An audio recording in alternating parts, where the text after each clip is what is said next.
Lögmál Arkímedesar. Gríski fjölfræðingurinn Arkímedes er einna kunnastur fyrir að uppgötva lögmálið þyngd hluta í straumefnum eða lofttegundum og vökvum. Lögmálið, sem kalla má lögmálið flotkraftinn, er til grundvallar loftbelgjum, skipum og hverju því sem við viljum láta fljóta eða svífa í lofti eða vökva. Lögmálið má orða svona: sérhver hlutur í straumefni léttist þyngd þess efnis sem hann ryður frá sér. Arkímedes á að hafa uppgötvað þetta þegar hann renndi sér ofan í baðkar og fann hve mikið hann léttist við að koma ofan í vatnið. Hann sá þetta sem leið til að skera úr vafamál sem honum hafði verið falið og var svo mikið að hann stökk upp úr baðinu og hljóp bæinn hrópandi Evreka, Evreka, sem merkir eitthvað á borð við ég hef það. Síðan er Evreka oft notað þá tilfinningu sem við köllum hugljómun, það er að segja átta sig á einhverju skyndilega. En hvað felst í lögmáli Arkímedesar? Jú, ef hlutur er settur í straumefni, það er að segja vökva eða gas, léttist hann nákvæmlega þyngd þess straumefni sem áður fyllti það pláss sem hann nú tekur. Hér sjáum við kúlur úr óþekktu efni sem festar eru við vogir. Segjum að svona kúla hafi massann 2 kíló. Það er hægt að finna þyngd kúlunar með því að margfalda massann með þyngdarfastanum G og þyngdin er þá fundin formúlunni massi sinnum G og þyngd kúlunar er massin er gefinn upp í kílóum sem eru 2 kílóin, G er þyngdaraflsfasti jarðarinnar sem er rétt rúmlega eða tæplega 9,8 metrar á sekúndu í öðruveldi fyrir eftir staðfestingu.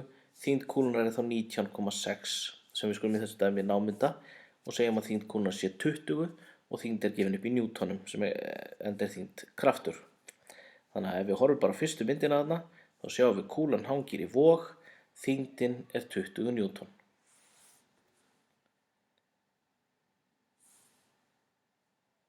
Nú er kúlan sett í hólf með gasi í.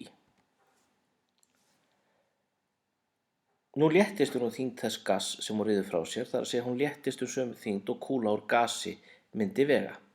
Og ef við horfum þarna á miðjumyndina núna, þá sjáum við að kúlan er ennþá 20 njúton á þyngd, en gaskúla myndi vera 5 njúton, það kemur til frádráttar þyngdinni og nú mælir voginn kúluna aðeins sem 15 njúton að þunga. Og við sjáum að kraftarnir eru táknaðir með örvum og flotkrafturinn er táknaður þarna með ör upp en aðdráttarafl sem togar í kúluna táknaður með ör niður. Ef við setjum nú vökva sem við nefnum þarna straumum 2 í hólfið og setjum kúluna í, að þá sjáum við að hún ryður frá sér vökva sem er 15 njúton að þyngd, við það léttist hún 15 njúton og nú mælist þyngdin bara 5 njúton. Því þyngra sem straumefnið er, því meira léttist það sem er sett í það. Ef flotkrafturinn verður jafn mikill og þyngdarkrafturinn, að þá hættir hluturinn að sökkva og situr bara ofan á straumefninu eða flýtur ofan á því. Ef straumefnið er eðlis þyngra en hluturinn sem er settur í það, að þá gerist það sem allir þekkja sem reynt hafa að halda sundbolta á kafi í sundlaug. Flotkrafturinn verður mjög mikill og lyftir hlutnum upp úr straumefninu af miklu afli. Skip sem flýtur í vatni hefur þegar rutt frá sér jafn miklu vatni og nemur þyngd skipsins. Og þess vegna er það kyrrt.